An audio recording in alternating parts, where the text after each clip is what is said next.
As the world sleeps in silence, when the stars still linger and the first whispers of dawn begin to break the darkness, the words of Rumi echo across time. The breeze at dawn, he said, carries secrets, secrets that are only revealed in those sacred hours before the world awakens. And then he warns us gently, don't return to sleep. But what are these secrets? Why must they be heard in the stillness, in the fragile, quiet moments before the noise of the day consumes us? These secrets are not random thoughts passing through the mind. They are whispers from the soul itself, urgent reminders that beg us to listen before the distractions of life drown them out.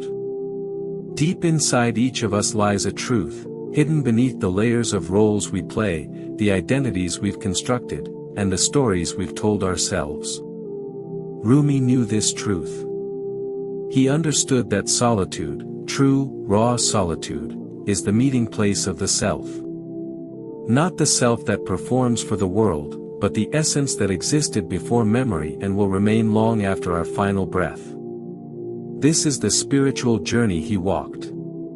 It is not a journey outward, but inward, a return to our core, a homecoming to the authentic self. But let's be honest. We fear solitude. We fear silence.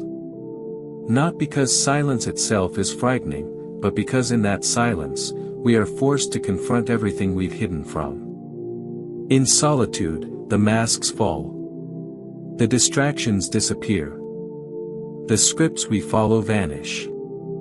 And we are left standing face to face with the naked truth of who we really are. And that is where the journey begins. In the stillness, when the world fades away, we encounter the beating heart of existence itself. This is the threshold of transformation. Rumi never painted loneliness as a romantic escape. He never suggested withdrawing from life. Instead, he showed us that solitude is not an escape but a return, back to life itself, back to the source, back to God. Solitude is sacred. It is the holy ground where the soul rediscovers itself. Beyond the noise, beyond expectations, beyond the need to prove anything, it is just you, breathing, existing, being. At first, the silence feels overwhelming. The stillness feels suffocating. We are used to movement, to distractions, to avoiding the dark corners of our hearts. So we run. We numb. We fill our time. But Rumi whispers, what if you stopped running? What if you stayed? What if you sat in the discomfort, the restlessness, the unknown? Because in that silence, something incredible begins. The storms of the mind settle. The waves calm. And in the stillness, a deeper knowing rises from within. The stories you've carried, the labels you've clung to, the failures that haunted you, they begin to dissolve. What emerges is not a new identity, but a reminder of the truth that has always been there: you are not your past. You are not your pain. You are not your failures. You are the witness to all of it. But here's the truth: solitude is not always gentle. It is not always easy. When you go deep into yourself, you will meet your shadows. The desires you denied, the emotions you numbed, the wounds you buried, they all surface. And the temptation will be strong to turn away. To whisper, I'm too broken. But Rumi knew, the path to awakening is sometimes fire. And fire burns. It burns away the illusions, the lies, the masks, the attachments that no longer serve us. It is not comfortable. But it is necessary. Because when the false self is consumed, the ashes reveal something extraordinary, the essence of who we truly are. In this fire, we learn surrender. The dismantling of the ego. The release of control. And what remains is the truth, that we are whole even in our brokenness. That we don't need to seek love, because love has always been here, waiting patiently inside us. And when that realization dawns, we step into the most beautiful stage of the journey, divine love. Rumi spoke of the beloved not as a person or an external figure, but as a divine presence that dwells within all creation. It is a love that transcends fear, pain, and separation. It is not something we achieve, it is something we uncover, layer by layer, as illusions are shed. This is why he used the metaphor of the whirling dervish. The dervish does not spin to escape the world. He spins to immerse himself fully into it. His dance is not performance, it is surrender. A surrender to the flow of divine rhythm, to life itself.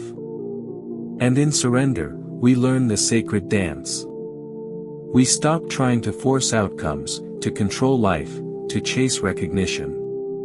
Instead, we dance with life, open, present, alive. Eventually, this journey brings us face to face with the void. Rumi described it often, not as a poetic idea, but as a lived reality.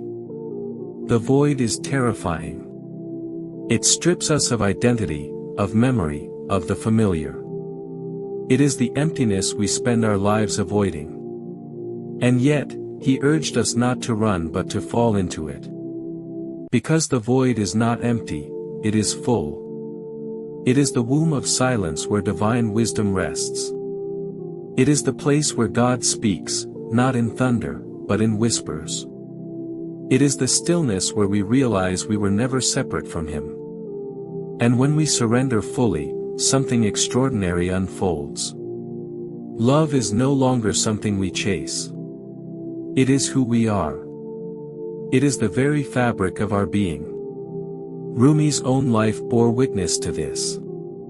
His meeting with Shams was not just a friendship, it was a merging of energies, a taste of divine union. But even in that union came loss. Shams disappeared, leaving Rumi with unbearable emptiness. Yet it was through that loss that he discovered the beloved was never outside, it had always been within.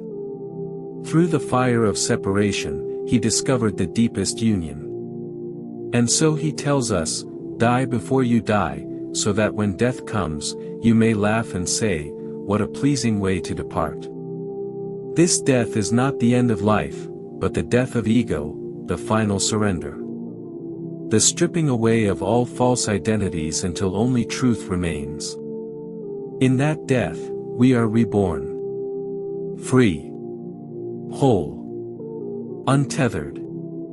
And then comes the final stage, living in divine union. This is not a single moment, it is a continuous dance, a spiral, a constant return to the heart. Living in divine union means no longer seeing the world as separate, no longer living for ego, recognition, or control. It means living fully present, fully aware that love is the essence of everything. This love is not performance. It is not a show. It is not about impressing anyone. It is the quiet, natural expression of who we really are, compassionate, interconnected, divine. We become vessels of love, reflecting it, embodying it, radiating it into the world. We love others not to gain approval, but because love is our very nature. And as Rumi says, come, come, whoever you are. Wanderer, worshipper, lover of leaving, come. It does not matter. This is the invitation. The final call. To return, not to a distant God, but to the beloved within. To the truth of who we've always been. To the love that never left us. So close your eyes. Feel the presence. Say yes. Yes to the journey. Yes to the fire. Yes to the love. Because in the end, we are not separate from the beloved. We are one with it. And in that oneness, we find our freedom.